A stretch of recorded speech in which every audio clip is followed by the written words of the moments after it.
Hello friends, welcome back to Bhugol Katha. Friends, आज मैं आप लोगों के लिए बहुत ही बढ़िया खुशखबरी लेकर के आई हूँ।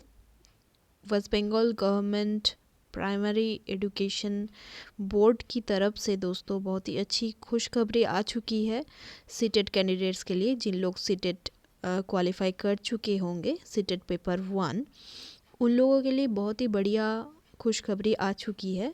तो इसका डिटेल्स चलिए देख लेते हैं। और जिन लोगों का इंटरव्यू हो गया है वेस्ट बंगाल प्राइमरी टीचर्स बनने के लिए, तो उन लोगों को छोड़ करके जिन लोगों का इंटरव्यू होने वाला है और सीटेट क्वालिफाइड जिन लोग हैं दोस्तों, उन लोग ज़रूर प्रिपरेशन बरकरार रखिएगा।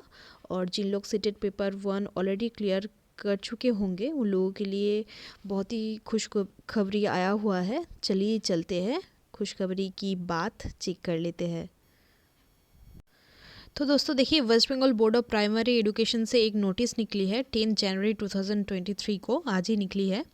तो यहाँ पे देखिए, for participation of CTET qualified candidates in the 2022 recruitment process. तो आप लोग जानते ही होंगे कि सीटेट जिन लोग सीटेट पेपर 1 क्लियर कर चुके होंगे, वो भी वेस्ट बंगाल प्राइमरी टीचर्स के लिए इंटरव्यू दे सकते हैं। ये बात आप लोग जानते ही होंगे दोस्तों। तो इसलिए यहाँ पे बोला गया है, ऑनलाइन पोर्टल नहीं खुला है अभी तक जिसके लिए आप लोग फॉर्म फिल कर सके सीटेट पेपर 1 क्वालिफाइड कैंडिडेट्स। अभी तक पोर्टल नहीं खुला है, अभी आप लोग फॉर्म फिल नहीं कर सकते हैं। बट कुछ नोटिस आया हुआ है, ये एक बार चेक कर लीजिए। देखिए यहाँ पे बोला गया है, CTET high court of Calcutta ये डिसीजन लिया है कि interning eligible CTET pass candidates who aspire to be considered in the 2022 recruitment process are requested to submit 13 जनवरी से लेकर के 20 जनवरी तक आप लोगों को सुबह 10:30 से 5:30 बजे तक सैटरडे संडे को छोड़ करके आचार्य प्रफुल्ल चंद्र भवन सॉल्ट लेक सेक्टर 2 कोलकाता में आप लोगों को ये सारा डॉक्यूमेंट्स जमा करनी पड़ेगी। बात ये है कि दोस्तों, आप लोगों का जो पोर्टल खुलेगा फॉर्म फिल करने के लिए, इंटरव्यू के आगे तो एक फॉर्म फिल करनी पड़ेगी आप लोगों को इंटरव्यू देने के लिए। तो उसके आगे आप लोगों को, मतलब कि पोर्टल अभी तक नहीं खुला, वो लोग नहीं खुलेंगे अभी पोर्टल, बट पोर्टल खुलने से पहले आप लोगों को कुछ डॉक्यूमेंट्स जमा करनी पड़ेगी। ये जो पता दिया गया है यहाँ पे, आचार्य प्रफुल्ल चंद्र भवन DK/7 salt lake sector 2 Kolkata में। तो डॉक्यूमेंट्स यहाँ पे देख लीजिए क्या क्या दिया गया है। तो आप लोगों को ये ड्रॉप बॉक्स में सबमिट करनी पड़ेगी an application for participation in the recruitment process 2022। तो आप लोगों को यहाँ पे एक एप्लीकेशन लेटर लिखनी पड़ेगी for the participation of recruitment process 2022। यहाँ पे आप लोग सिर्फ एक एप्लीकेशन लिखेंगे, सिंपल हैंड रिटन एप्लीकेशन भी कर सकते हैं आप लोग, कंप्यूटर पे टाइप भी कर सकते हैं, ठीक है। और वहाँ पे आप लोग सीटेट कब पास किए हैं, आप लोग एलिजिबल हो, आप लोगों का थोड़ा बहुत फैसिनेशन आप लोगों को डालना पड़ेगा, टीचिंग आइडियोलॉजी थोड़ा बहुत यहाँ पे लिखना पड़ेगा, एप्लीकेशन लेटर अच्छे से लिखना पड़ेगा। यहाँ पे आप लोगों को एप्लीकेशन डालना होगा for the participation of the recruitment, ठीक है। तो टीचिंग आइडियोलॉजीज थोड़ा सा अपना डालना, and according to the gazette of honourable high court at Calcutta, ये आप लोगों को बताना पड़ेगा कि ये जो डिसीजन मेकिंग हुआ है हाई कोर्ट की तरफ से, उसके ऊपर बेस करके आप लोग अप्लाई करना चाहते हो, क्योंकि आप लोग सीटेट पेपर 1 क्लियर कर चुके हो। तो इसके ये जो मैटर मैंने बताया आप लोगों को, यही होगा सब्जेक्ट कि आप लोग अप्लीकेशन करना चाहते हो प्राइमरी टीचर इंटरव्यू के लिए 2022 रिक्रूटमेंट ड्राइव के लिए दोस्तों। और सब्जेक्ट मैटर, जो मेन मैटर होगा कि अभी तो नियम कर दिया है कि सीटेट पेपर 1 वाले इंटरव्यू दे सकते हैं वेस्ट बंगाल प्राइमरी टीचर बनने के लिए।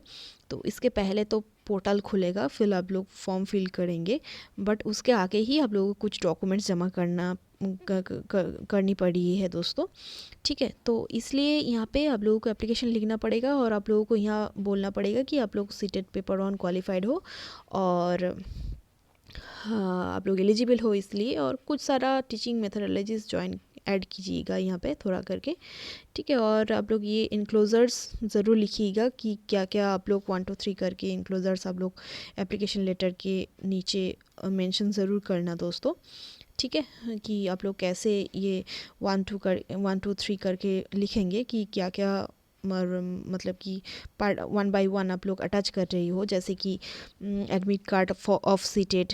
तो सीटेड पेपर 1 का जब आप लोग क्वालिफाई किए थे उसका एडमिट कार्ड वहाँ पे लिखा होगा, roll numbers and date of birth, ये आप लोगों को कलेक्ट करनी पड़ेगी। डॉक्यूमेंट ऑफ सीटेड क्वालिफिकेशन, मतलब कि यहाँ पे रिज़ल्ट एंड सर्टिफिकेट ये दोनों ही आप लोगों को इकट्ठा करना पड़ेगा।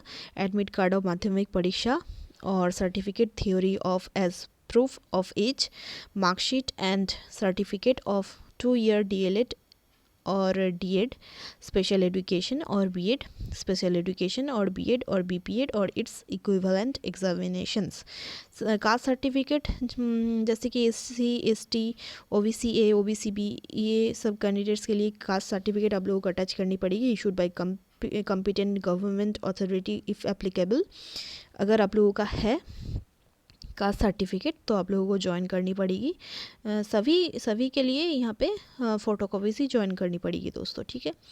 Voter ID and Aadhaar card का भी फ़ोटोकॉपी जमा करनी पड़ेगी। तो ये 7 डॉक्यूमेंट बोला गया है। इसके यहाँ पे एक तो हो जाएगा एप्लीकेशन लेटर, एप्लीकेशन करनी पड़ेगी आप लोगों को, और उसके साथ इंक्लोजर्स आप लोग ज़रूर बताएंगे एप्लीकेशन लेटर पे 1 2 3 4 करके, जैसे कि admit card of seated, document of seated qualification, ये जो बोला गया है, जो जो डॉक्यूमेंट्स मांगा गया है वो आप लोग इनक्लोजर्स में ऐड करेंगे और उसके साथ अटैच भी करेंगे, ठीक है।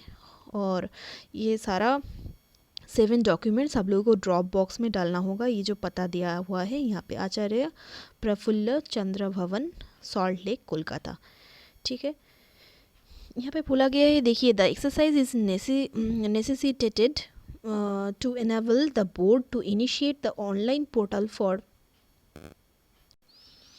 registration of intending seated qualified candidates for the 2022 recruitment process. The modalities of such online registration will be notified subsequently by the board. Intending candidates who do not submit the aforesaid documents within the timeline indicated above will be unable to register themselves in the online portal, which will be open subsequently.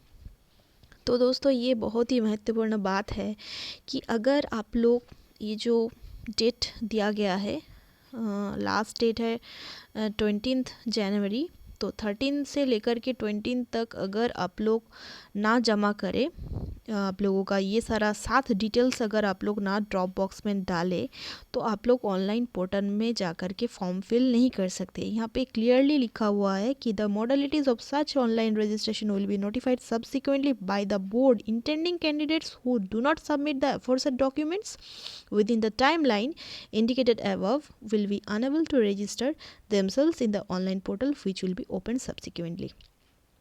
तो आप लोग ज़रूर डालिएगा drop box में ये सारा documents, ठीक है। 13 से लेकर के 20 तक आप लोगों को यहाँ पे ड्रॉप करना पड़ेगा ये सारा डिटेल्स, ठीक है।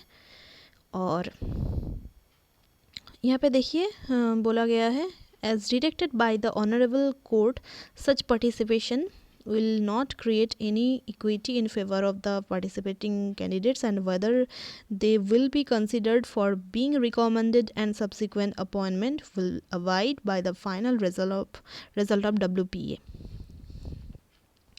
तो ये तो आप लोग जानते ही होंगे कि will not create any equity, कोई भी इक्विटी नहीं दिया जाएगा in favor of the participating candidates, and whether they will be considered for being recommended and subsequent appointment. ये तो आप लोग जानते ही होंगे, ठीक है। तो बट ये महत्वपूर्ण बात है कि आप लोग अगर ना यहाँ पे सबमिट करें तो आप लोग ऑनलाइन फॉर्म फिल नहीं कर सकेंगे इंटरव्यू देने के लिए। तो इसलिए ये बहुत ही इम्पॉर्टेंट बात है। 13 से लेकर के सारा डॉक्यूमेंट्स आप लोग आगे मतलब कि पहले आप लोग इकट्ठा कर लीजिए, कलेक्ट कर लीजिए अच्छे से, हाँ, और अच्छे से एप्लीकेशन लेटर लिख लीजिए। फिर सिस्टमेटिकली वो अरेंज करके आप लोग 13 से 20 जनवरी तक आप लोग वहाँ पे सबमिट कर दे, सुबह 10:30 बजे से 5:30 बजे तक। दोस्तों ये बहुत ही महत्वपूर्ण बात है। तो आप लोग 13 में ना जाए, मेरा अकॉर्डिंग टू माय पर्सपेक्टिव मैं लोगों से कहूँगी कि 13 जनवरी को ना जाए, उसके सेकेंड दिन से शुरू कर दे जाना, ठीक है। बहुत सारे कैंडिडेट्स होंगे तो अच्छे से जाइएगा, अच्छे से सारा डिटेल्स ज़ेरोक्स कॉपी अच्छे से लेकर के जाइएगा। एक बढ़िया इन्वेलप आप लोगों को ले जानी पड़ेगी, यहाँ पे नहीं मेंशन किया हुआ है, फिर भी आप लोग वो इन्वेलप के ऊपर ही ये सारा डॉक्यूमेंट्स लेकर के जाइएगा, ठीक है। कोई भी डैमेज ना हो डॉक्यूमेंट्स, ये बात आप लोगों को ख्याल में रखनी चाहिए, ठीक है। अच्छे से कलेक्ट कीजिए। Best of luck all of you. धन्यवाद।